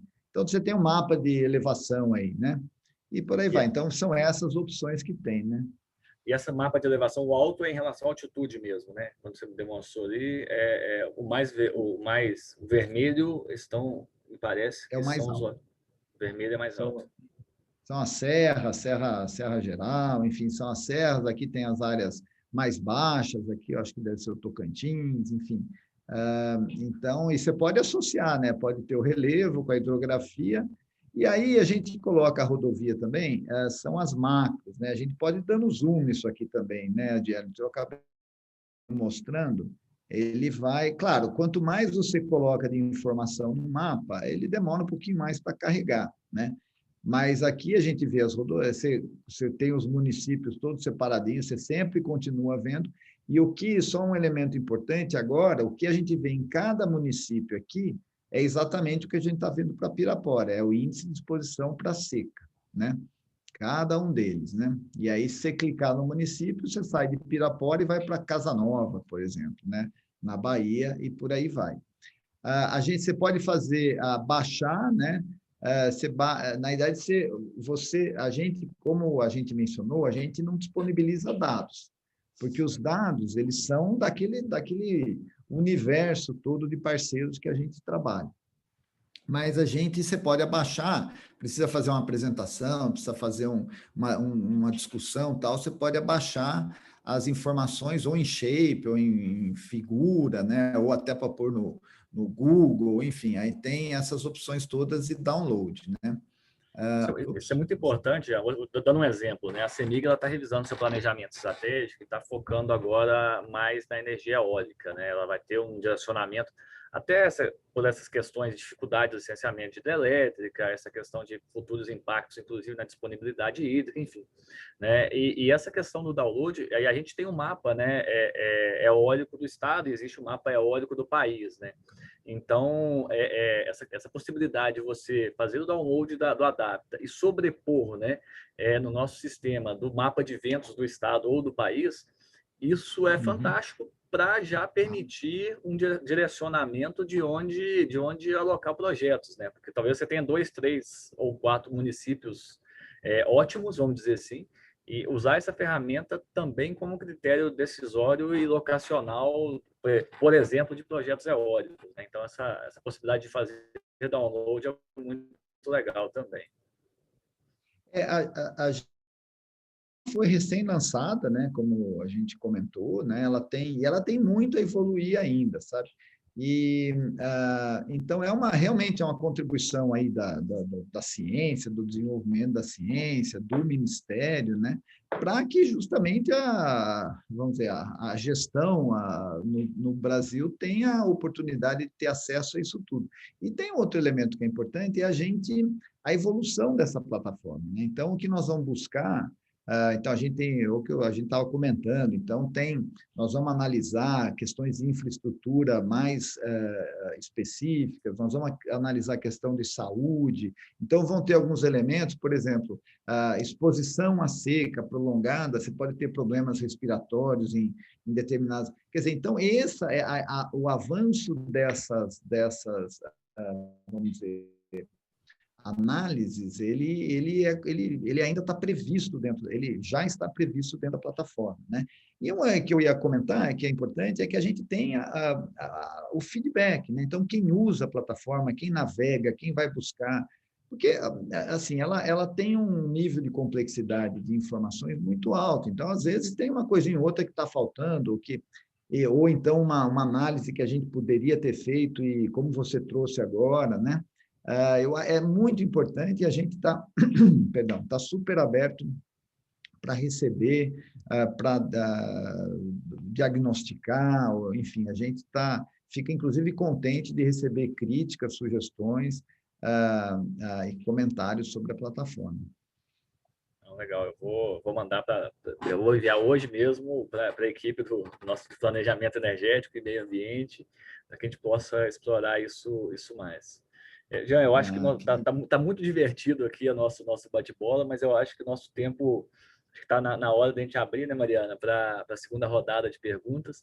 E eu acho que uma pergunta, né, que você já comentou, mas eu acho que é bom a gente até se trazer novamente essa questão da previsão para a expansão para o Brasil inteiro, né? Você chegou a comentar, mas você podia até comentar novamente, por favor,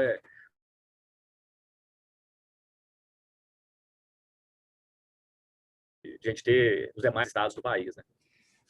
Adielito, olha, a previsão é para final de abril, né? Eu tinha falado do primeiro semestre, mas na realidade, assim, a gente espera, né, lançar no final de abril, começo de maio, fazer o lançamento para o Brasil todinho. E aí, em princípio, nessas três temáticas, né? Água, energia e alimento, né? E aí, ao longo do ano, até o final do ano, a gente imagina que já tenha outras funcionalidades adicionadas, né? E outras áreas, essa questão de infraestrutura, a gente está trabalhando com a comunidade através do CNPq para olhar também para a questão de ecossistemas, para a questão de infraestrutura urbana, como eu comentei numa pergunta no começo, enfim, então, e esses parceiros aí, que nos estão ainda trazendo informações, como o Semadem, a Cópia, a Fiocruz, a ANTAC. Então, isso tudo a gente vai incorporar na plataforma ao longo desse ano. Mas nessas três, né, se tudo der certo, até o começo de maio a gente já tem ela lançada. E, obviamente, a gente vai fazer um barulho aí, avisar todo mundo. Ótimo, ótimo. E parabenizá-lo mais uma vez, eu acho que o trabalho é fantástico do INPE e dos diversos parceiros, né? Eu acho que, mais uma vez, é um trabalho diferenciado e acho que está muito orgulho da gente, como brasileiro, ver esse tipo de trabalho, né? E agora é papel nosso utilizá-lo, né? Mais do que ter o trabalho, eu acho que o grande desafio é incorporá-lo no nosso planejamento, igual você colocou. Então, da minha parte, agradecer mais uma vez pela oportunidade. Só dizer que eu estou sem máscara, pessoal. Estou no escritório, estou sem máscara, mas não tem ninguém aqui perto. Então, estou bem isolado aqui. Mari, Elisa, com vocês aí, para as perguntas. Legal, Adielito. Muito obrigado pela participação. Que isso, imagina. Obrigada, Jean, Adielito. Foi ótimo o bate-papo aí entre vocês. A gente aprendeu um monte, né, a partir da experiência da CEMIG aí, em diálogo com a plataforma. A gente tem uma série de perguntas aqui, muitas delas o Gustavo veio respondendo, né, digitando aqui, Gustavo aí por esse esforço. Tem uma pergunta que foi lançada especificamente para o Adielito, né, sobre a CEMIG, e a pergunta é do Luiz Paulo, de Oliveira Silva. Ele pergunta se já existe um esforço de planejamento sistematizado da CEMIG para a geração de energia por meio de fontes alternativas não hidráulica, e qual o percentual de substituição de energia hidrelétrica planejado. Adielton, você comentou aí sobre o planejamento de vocês, né? E acho que essa pergunta tem bastante a ver, ela complementa a sua fala. Sim. Nessa revisão do planejamento estratégico que está sendo feita agora, né, a gente definiu isso como essa questão da eólicas e solares como prioridade. Nós estamos fazendo nesse momento o que a gente chamou de chamadas públicas, né, são chamadas de empreendedores que já possuem projetos aprovados, né, no Ministério e na ANEEL para apresentar para a CEMIG. Então, os números não estão abertos ainda, a gente não pode abrir o número em termos de... Na verdade, não é substituição, né? É expansão da capacidade instalada. Então, a gente encerrou a nossa usina térmica em 2019, a gente não tem mais térmica. O planejamento é manter as hidrelétricas próprias e expandir em eólica e solar. E esse planejamento, isso está muito claro na diretoria, né? No ano passado, nós criamos uma empresa focada em energia fotovoltaica, chama CEMIG-SIM, né? De expansão em energia fotovoltaica. Então, ela tem implantado usinas solares de pequeno porte no estado de Minas. O estado de Minas ele tem uma característica muito propícia para a energia solar, mais do que eólica até. Então, os projetos solares tendem a ser em Minas e os projetos eólicos em outros estados, principalmente Bahia, no Nordeste, aqui na Bahia. Então, a gente está nesse momento de chamada, mas eu não posso te falar, eu não tenho um número para mostrar, a gente não abriu esse número ainda, mas é um investimento forte em eólica e solar nos próximos 5 anos. Muito obrigada. Tem uma pergunta que foi feita e o Gustavo já respondeu, mas que tem bastante a ver com como usar os dados da plataforma, né, e traduzir para uma linguagem empresarial. A pergunta era no sentido de como usar os dados da plataforma para transformar em números monetários, né, financeiros, para uma análise financeira dos riscos. Se vocês tiverem qualquer comentário sobre isso, eu acho que pode interessar vários dos outros e outras participantes. Talvez, como o Gustavo, acho que o Gustavo respondeu, não sei se ele quer responder para todo mundo, talvez, Mariana, acho que seria legal, né? Senão eu posso, mas acho que se o Gustavo puder falar, né, Gustavo? Oi, bom dia, pessoal. Não, então, respondi já, mas se você quiser pode complementar. É um edital, né, que foi aberto, né, do CNPq, e que vai ter essa questão de riscos vinculados à questão econômica, né, nas 3 seguranças, e que seria a cópia aí, né, que estaria tocando essa parte. Mas dentre outros elementos aí que o Jean pode complementar, mas mais a curto prazo seria esse projeto via CNPq, né, com a cópia FRJ, que está vinculando essa questão dos riscos mais econômicos, né, financeiros. Exatamente. E só para complementar, Gustavo, acho que é super importante. Então, a gente já teve reuniões, inclusive, com o que o Ministério MCTI organizou, junto com o Ministério da Economia, né?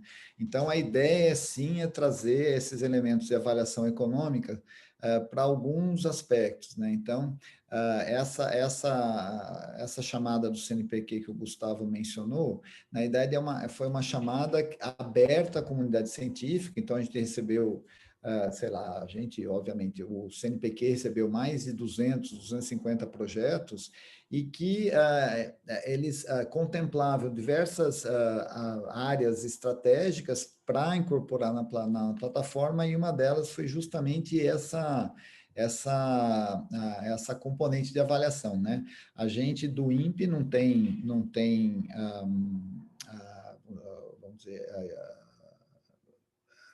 técnica ou ciência para trabalhar com a questão econômica, mas aí a gente vai trabalhar junto com outras universidades ou unidades aí de pesquisa, de ensino do país, para que isso seja incorporado. Então, a gente espera que isso vai demorar um pouquinho mais, mas a gente espera que um ano, pelo menos, entre 1 ano e 1 ano e meio, isso já esteja bem avançado, né? Por enquanto, esse ano aqui, a gente não deve ter nada com esse contorno na plataforma. Mário, só tentando colaborar aqui um pouquinho, né? Eu enxergo do outro lado, né? O lado do usuário, né? Eu enxergo que essa ferramenta ela vai nos ajudar muito em comparações de projetos ou comparações de alternativas vocacionais de projeto. E isso acaba sendo tangibilizado em recursos, né? Então, entre 2 municípios, A e B, que eventualmente usando a tabela, a ferramenta, né, o Adapta, a gente pode identificar que ele está mais ou menos vulnerável aos efeitos climáticos, ou mais ou menos vulnerável à disponibilidade hídrica, enfim, depende de cada característica organizacional. Ao compará-lo, né, e ao utilizar essa ferramenta e comparar esses locais ou os projetos, se acaba tangibilizando isso e trazendo isso de forma financeira, né? Então, se eu estou num estado ou numa cidade que eu terei que fazer um investimento maior, por exemplo, em fornecer água para a comunidade do que outro. Então, isso acaba tangibilizando um pouco e tornando financeiros riscos. Mas eu acho que é muito de caso a caso e de comparações de 2 cenários ou de 2 cidades. Não, muito legal, Diana. Se eu puder, Mariana, se eu puder só fazer uma pequena complementação, e eu acho que esse aspecto que você trouxe é super importante, inclusive, como eu falei lá, uma boa parte não, os indicadores da plataforma, a gente abre para os especialistas daquele determinado setor para fazer uma avaliação, né? Então, é muito importante que isso seja feito se o setor empresarial puder, de alguma forma, identificar elementos que falam, olha, a gente podia trabalhar mais nisso ou naquilo, é importante a gente ter essa informação, porque essa ponte, né, a ideia disso é justamente que ela pode ser nas duas vias, né? Quer dizer, a gente poder entender informações ou até peso em determinados indicadores. Olha, esse peso ele está muito alto, ele leva a uma interpretação assim, enfim, é só um exemplo, obviamente, mas essa relação é super importante.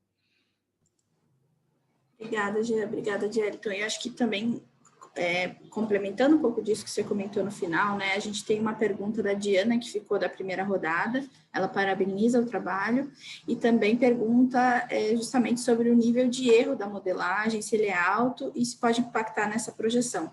E aí ela também gostaria de saber se os modelos vão ser atualizados regularmente, o que está previsto nesse sentido. Eu vou deixar o Lincoln responder essa resposta, essa pergunta, não essa resposta, essa pergunta, porque realmente o Lincoln é da área, né? Só um comentário que eu acho que é relevante nesse momento é que a gente lançou a plataforma de projeções climáticas, que inclusive foi o próprio Lincoln que apresentou, e a ideia é que essas coisas se conversem, né? As duas plataformas, obviamente, elas são independentes, elas param em pé como tal, né? As informações estão ali, mas a plataforma de projeção climática, a gente trabalha, quer dizer, na idade hoje elas se conversam, né? Então, passa pela questão da atualização, de trazer modelos mais novos e, enfim, resultados mais recentes, né? Mas essa questão, mas o Lincoln, obviamente, vai poder responder com mais propriedade, né, Lincoln? Oi, Jean, obrigado pela pergunta. Não, exatamente, bom dia a todos. É exatamente isso.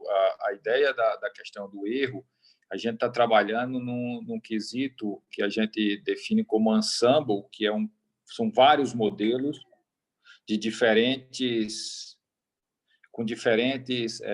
institutos, justamente para minimizar a questão do erro, né? E a ideia é que sempre que os institutos de pesquisa, tanto o INPE como os institutos internacionais do conjunto de modelos que a gente está trabalhando, está na ordem aí de 14 ou 15 modelos, faz uma atualização, a gente vai também atualizar essa base de dados. E a ideia também da questão dos cenários é justamente para flexibilizar a tomada de decisão. Lembrar que a questão da mudança do clima não é determinística, então, quanto mais informação você tiver para os diferentes cenários e diferentes números de modelo para minimizar essa incerteza, a gente vai estar considerando nos resultados da plataforma. Obrigado. Ótimo, obrigada aí, Lincoln. Tem uma pergunta aqui que a gente também acho que vale trazer, da Ivone Anderson, que é sobre os esforços de eletrificação de frota e também de avanço, né, na matriz energética renovável. E uma dúvida, né, de se esses esforços, eu estou entendendo a pergunta assim, tá, Ivone? Se esses esforços que estão relacionados à redução das emissões, né, em primeiro lugar, de efeito estufa, se elas podem resultar em um aumento de risco em relação aos impactos da mudança do clima, né? Então, como é que esses esforços de mitigação relacionados à energia, que cuidados eles precisam ter em relação à agenda de adaptação? Se vocês estão considerando, se tem algum estudo, se vocês, né, do INPE já se debruçaram sobre isso, sobre possíveis riscos mesmo desses esforços do processo de descarbonização, como ela diz aqui, da matriz energética. Não, muito obrigado pela pergunta, Ione e Mariana. Assim, na verdade, a plataforma não trata dessa maneira, né? estratégias importantes. Então, a gente vem trabalhando no INPE na questão do entendimento, vamos dizer, do mapeamento dos feedbacks, né? Então, se você transforma toda a frota do Brasil amanhã de manhã em carro elétrico, essa energia tem que vir de algum lugar, né? Então, como é que é essa matriz? Obviamente que essa descarbonização passa pelas alternativas, né? Então, eu acho que não é, a gente tem que mudar uma série de outras coisas. Então, esse feedback passa pela questão de transporte coletivo, pela questão de eficiência e modal, uma série de coisas assim que são importantes, né? Tem alternativas à energia, ao carro movido à eletricidade, né? Então, tem alternativas que estão se colocando até quase viáveis nesse momento, né? Então, eu acho que isso ele entra dentro do universo de planejamento que é super interessante, e o que a gente faz vamos dizer, na pesquisa científica é avaliar especialmente a retroalimentação do sistema de alguma forma, né? Então, se a gente tem uma opção, e eu acho que a pergunta foi muito bem colocada, se a gente tem uma opção de substituição para a mitigação, o que isso aí vai afetar na adaptação. Então, é um pouco lá de trás, quando a gente conversou sobre a questão de água e produção de energia, sabe? Clima, essas coisas não podem ser vistas de uma maneira desacoplada, né? Então, a gente tem uma série, inclusive quando você pega, por exemplo, os Objetivos de Desenvolvimento Sustentável, né? Eles têm que ser modulados com situações locais importantes e relevantes, né? Por isso que as métricas para se atingir o desenvolvimento sustentável não é a mesma para todo mundo, né? Nem pode ser, porque senão você acaba tendo um desacoplamento e esses feedbacks podem, na verdade, impactar mais o sistema. Um exemplo, eu acho que a Ione deu um exemplo super importante, outro exemplo sei lá, já saiu aí, só tem que plantar tantos milhões de quilômetros quadrados de árvore, né? Então, você tem elementos de impacto que eles têm que ser considerados dentro das opções de mitigação, né? O que a plataforma faz? Ela faz um diagnóstico do risco do impacto com base no que a gente apresentou, e que a Luciana apresentou muito bem, da flor do impacto, da exposição, da vulnerabilidade do risco propriamente dito. Então, a gente faz esse diagnóstico, né? Agora, eu acho que o diagnóstico é a base para que a gente possa tomar decisão, né? Então, você tomar decisão sem uma base sólida de informações, ela acaba sendo circunstancial, né? Então, toma a decisão em cima de uma circunstância qualquer, né? Então, eu acho que essa que é a ideia da plataforma, e por isso que ela tem esse elemento de consulta e de ter uma relação com a sociedade o mais franca e aberta possível. Então, todas as informações na plataforma são absolutamente abertas, acessíveis, sem custo, enfim, isso tudo é essa que é a ideia, né? E, então, obviamente, se a gente tem respostas, né, sei lá, os setores ou a sociedade identificam elementos importantes que eles possam estar na plataforma, a gente tem que tentar ver se consegue trabalhar. Obviamente existem limitações, mas eu acho que essa pergunta ela é muito importante, tem muito a ver com a questão, sim, de planejamento, sim, de entendimento científico desses feedbacks, só que a plataforma não trata muito dessa questão nesse momento. Pode contribuir com algum ponto aqui? Por favor, então, Adriano. Tá? Eu acho que essa questão da adaptação e da mitigação dos efeitos das mudanças climáticas ela tem que ser olhada de uma forma muito holística, né?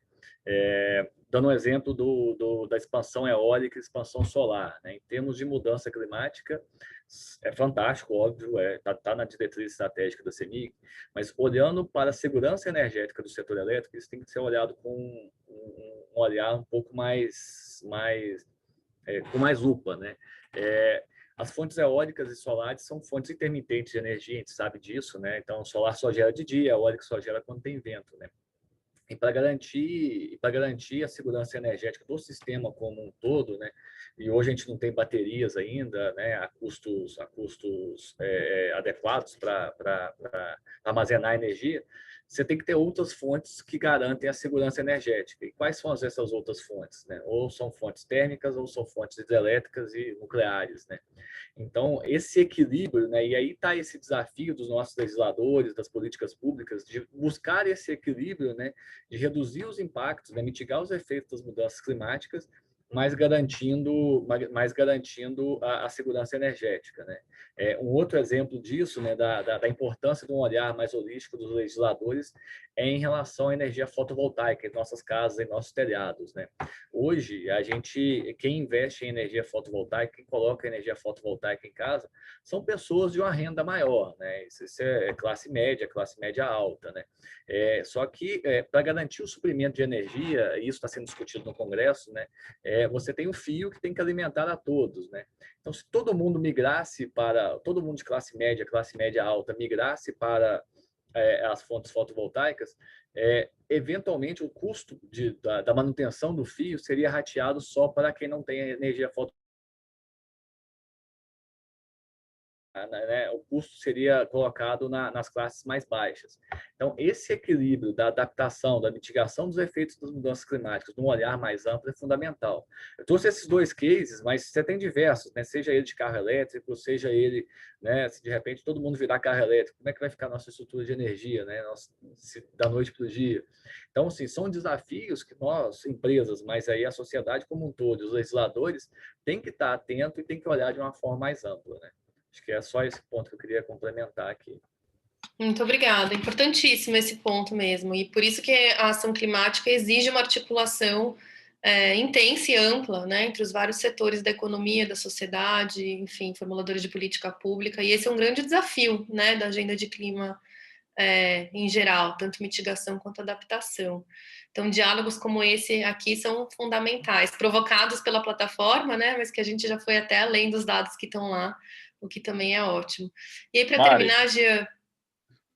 Não, desculpa, é só para dizer que, apesar desse tema não estar contido na plataforma, na conversa recente que a gente teve com a COP, que o Gustavo mencionou aí, eles vão trabalhar o impacto, eles estão considerando justamente essa abordagem também, do quanto a energia limpa, renovável, que também fica vulnerável à mudança do clima, vai impactar. Então, a gente não sabe ainda como vai estar inserido na plataforma, mas esse tema também está sendo considerado. Ah, que ótimo, bom saber. Então, próximos capítulos aí animadores. E aí, até nesse sentido, se você puder comentar de novo, né, remontar aí o cronograma de entrega dos próximos produtos da plataforma, acho que vai ser bom para todo mundo ter claro. Tá. Legal, obrigado, Mari. Bom, a gente tem previsto para lançar a plataforma com essas informações, né, com esses setores, que hoje a gente navegou aí no semiárido, para o Brasil todo, no final de abril, começo de maio, então a gente tem essa já... Ela já está, na realidade, em testes, sabe? Então, a gente tem ela, a gente não está ainda produzindo, ela já está... Uma boa parte, o Pedro, que está aqui, o Pedro Andrade, tem conduzido bastante esse processo. Então, ela já está em teste, né? Ela já teve vamos dizer, um pré-lançamento interno. Quer dizer, então, esse cronograma ele deve se manter, né? A não ser que aconteça alguma coisa. Então, a gente tem essa perspectiva. Até o final do ano, a gente deve incorporar outras funcionalidades, né? Então, a gente deve incorporar setor, então, o setor dos portos deve entrar alguma outra coisa em infraestrutura, vulnerabilidade a desastres específicos em algumas cidades, em algumas regiões urbanas, pode ser que esteja, né, em alguns aspectos, né? Então, esse é um outro elemento. Então, a gente tem um mapa que muito em parceria, obviamente, com o CEMADEM, que trabalha com isso, né? A gente incorporar vamos dizer, uma análise de potencial risco de desastres, por exemplo, né? Então, esse é um outro elemento que a gente está estudando e que pode ser incorporado à plataforma esse ano ainda. o Lincoln falou sobre esse desenvolvimento. Então, então, o que a gente buscou fazer de uma forma muito consistente desde o começo é trazer o maior número de parceiros possíveis, né?